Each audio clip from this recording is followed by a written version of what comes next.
O que São Vicente de Paula quer dizer neste parágrafo do capítulo 13 do Evangelho, quando diz: homens fortes, armai-vos, homens fracos, fazei da vossa brandura, da vossa fé, as vossas armas. Sede mais persuasivos, mais constantes na propagação da vossa doutrina. Apenas encorajamento é o que vos vimos dar, apenas para vos estimularmos o zelo e as virtudes é que Deus permite nos manifestarmos a vós outros. Mas, se cada um o quisesse, bastaria a sua própria vontade e a ajuda de Deus. As manifestações espíritas unicamente se produzem para os de olhos fechados e corações indóceis. O armai-vos me chamou a atenção.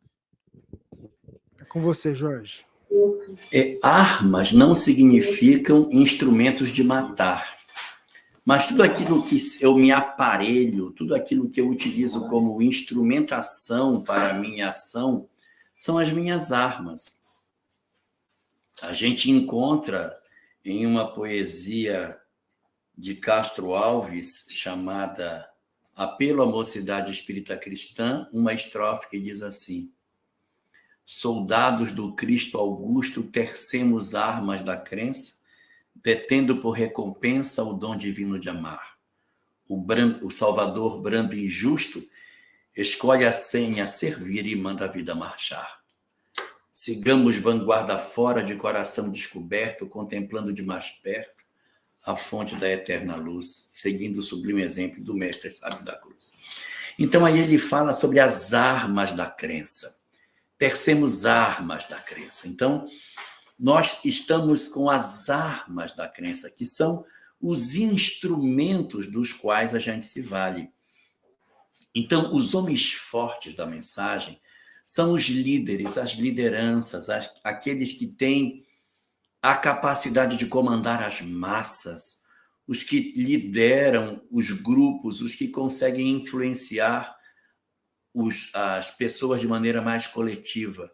Então, que esses se armem com as armas da crença, com os instrumentos que eles podem ter para exercer o comando, as armas do conhecimento, a arma da fé, a arma da sabedoria, todas as armas com as quais as criaturas podem se valer para promover a transformação. E os que são brandos, aqueles que não possuem essa condição dos fortes, dos bravos, dos comandantes, nem por isso estão dispensados do combate.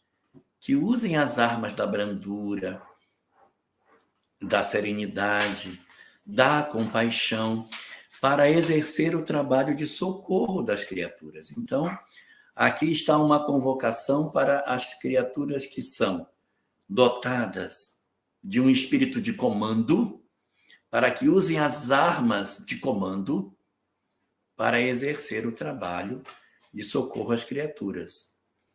E aqueles que são mais frágeis, que usem as armas da brandura.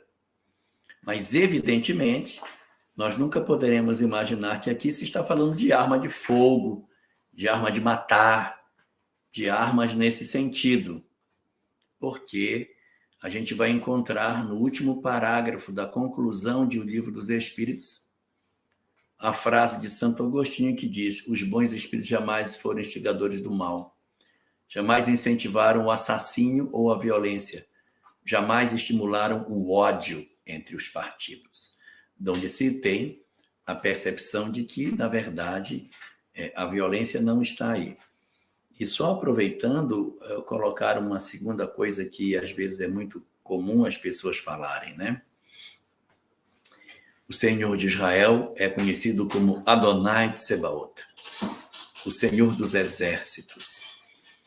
E isso sempre foi interpretado como um senhor de guerra, um senhor de comando, um Senhor de enfrentamento, um Senhor de posse de terra, de enfrentamento em campo de batalha.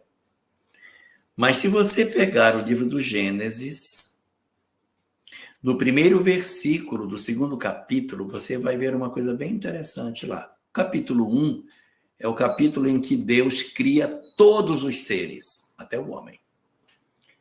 E no capítulo 2, o homem já está criado, está tudo criado. Então, pode pegar lá, Gênesis, capítulo 2, primeiro versículo, que diz: e então estavam formados todos os exércitos do Senhor. Quem são os exércitos, então? São as múltiplas formas de vida que haviam sido criadas. A criação, nas suas múltiplas expressões de biodiversidade, são o exército do Senhor.